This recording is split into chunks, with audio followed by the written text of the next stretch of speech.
तालियां हो जाएं। और यहाँ पर हमारे साथ डॉक्टर विद्यासागर पांडे जी हैं, चीफ फंक्शनरी जनरल सेक्रेटरी, और मिस्टर शैलेश श्रीवास्तव जी हैं। तो मैं आप दोनों से रिक्वेस्ट करूंगी एक बार मंच पर आप आएँ और 2 शब्द कहें। इनके लिए एक बार जोरदार तालियां हो जाएं। डेफिनेटली इनसे ज़रूर सुनना चाहेंगे। जिनके बच्चों में इतना हौसला है वो क्या कहना चाहेंगे, या कैसा उनका एक्सपीरियंस है, या किस तरह से वो ये सारी चीज़ें हैंडल करते हैं। तो सर मैं चाहूँगी 2 मिनट के लिए आप ज़रूर स्टेज पर आएँ। एक बार जोरदार तालियां हो जाए। Doctor Vidyasagar Pandey, chief functionary general secretary Srivastava.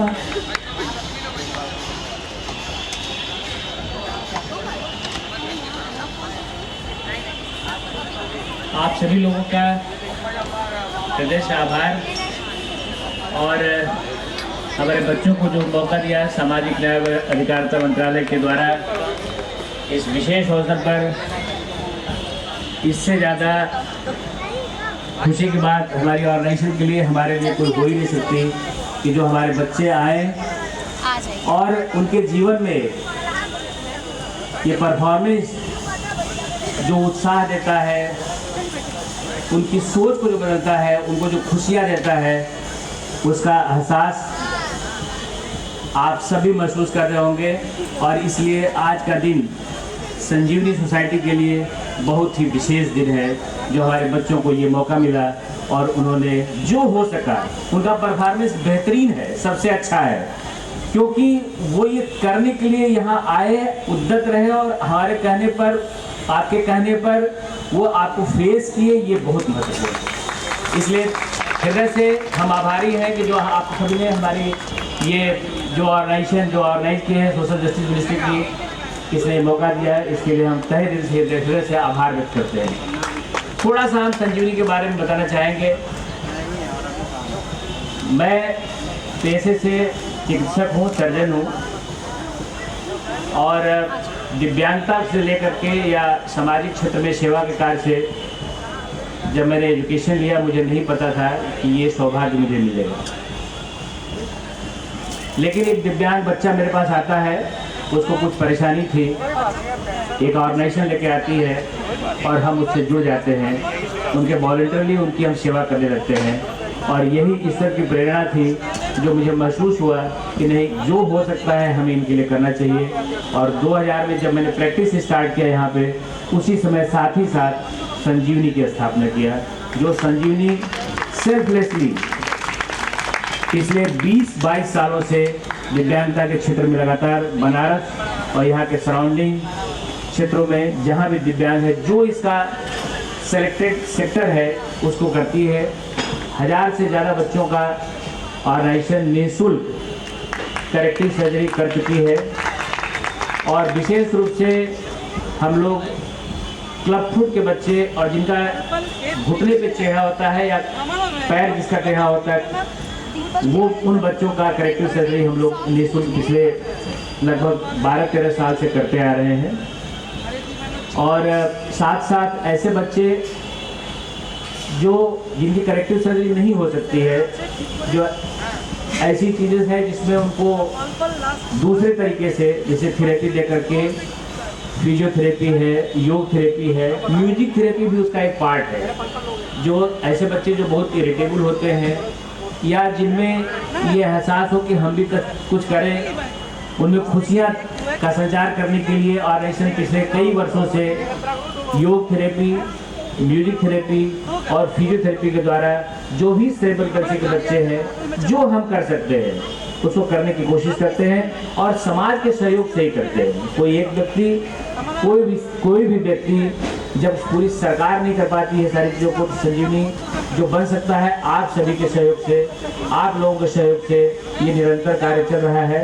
और अनवरत संजीवनी का एक उद्देश्य है कि जितना ज़्यादा से ज़्यादा लोगों की सेवा कर सकती है, संजीवनी करती रहेगी। इसके साथ साथ एक और कार्य, क्योंकि मैं बनवासी क्षेत्र सोनभद्र का रहने वाला हूँ, तो वो शुरू से ही मैंने बनवासी लोगों की पीड़ा और उनके तकलीफ को बहुत नज़दीक से महसूस किया है। तो यहाँ से लगभग 125 किलोमीटर दूर जंगल के क्षेत्र में नगवा ब्लॉक में हमारी ऑर्गेनाइजेशन एक निःशुल्क विद्यालय भी चलाती है।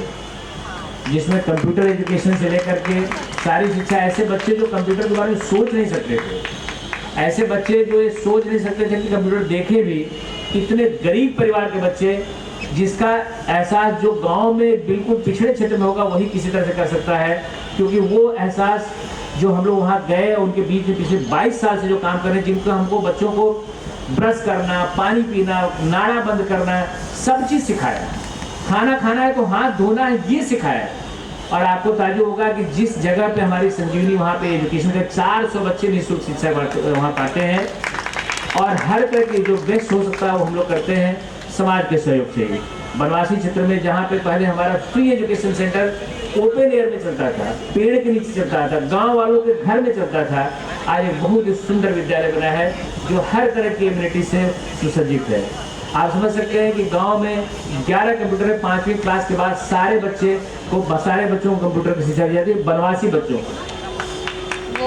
और आप उनके नज़दीक जब जाएंगे, जिस तरह से मैंने देखा है उनको, मैं उनके करीब गया हूँ, तभी आपको एहसास होगा क्या कोई इतनी परेशानी में भी जीता होगा, ऐसी जगह पर भी रहता होगा।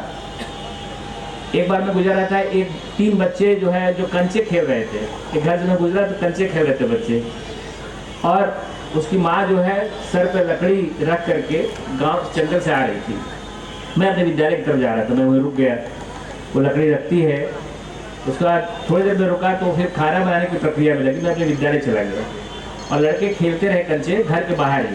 एक छोटा सा घर था जिसकी खिड़की भी कुछ नहीं थी, मिट्टी का घर था, सेट लगा था। माननीय प्रधानमंत्री की बड़ी कृपा है, मुझे बहुत खुशी हुई जब मैं कुछ 1 साल बाद फिर वहाँ पे विजिट किया उसके घर पे, तो एक पक्के का मकान बना हुआ था, जो उस कभी सपने में सोच नहीं सकती थी उसका मकान बनेगा, वो पक्के का मकान बना। हमारे माननीय प्रधानमंत्री जी की कृपा से ये जो चीज़ हुई वो अतुलनीय है, किसी कल्पना नहीं की जा सकती, जो सोच नहीं सकते थे वो चीज़ उन्होंने दिया।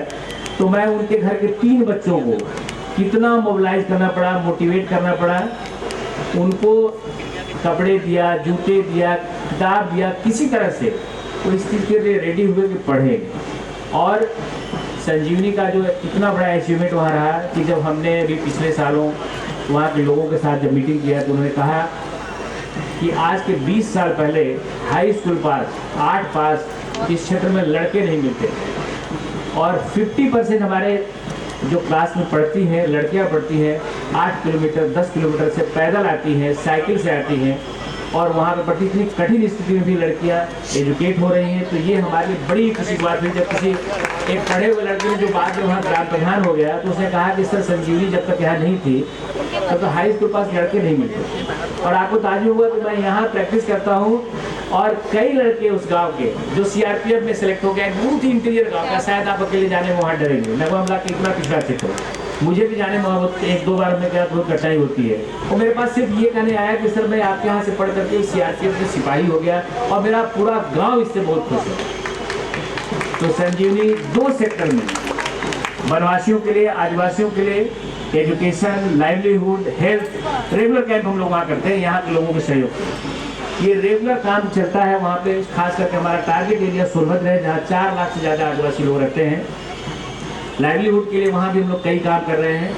और यहाँ पे बनारस में संजीवनी पिछले 20 साल से इसका हेडक्वार्टर यहाँ पे ऑफिस है जहाँ पे हम लोग सेवा दे रहे हैं। जिला जेल के सामने महाश्वेता हॉस्पिटल का एक पोर्शन है जो उस पोर्शन में हम लोग अभी सेवा कार्य कर रहे हैं। लेकिन एक बड़ा थेरेपी सेंटर नारायण सेवा संस्थान की तर्ज पर, जिस तरह से उदयपुर में नारायण सेवा संस्थान इस तरह के बच्चों की सेवा कर रहा है, उसी स्तर का एक थेरेपी सेंटर दानगंज में, बर्जी में निर्माणाधीन है। और हम उम्मीद करते हैं कि अगले 1-2 साल में जिस स्तर का एक विश्व स्तरीय या राष्ट्रीय स्तर का थेरेपी सेंटर जिसमें जितने भी दिव्यांग हैं, जो बेहतर हो सकता है वो सेवा देने के लिए संजीवनी वहाँ पे तत्पर रहेगी।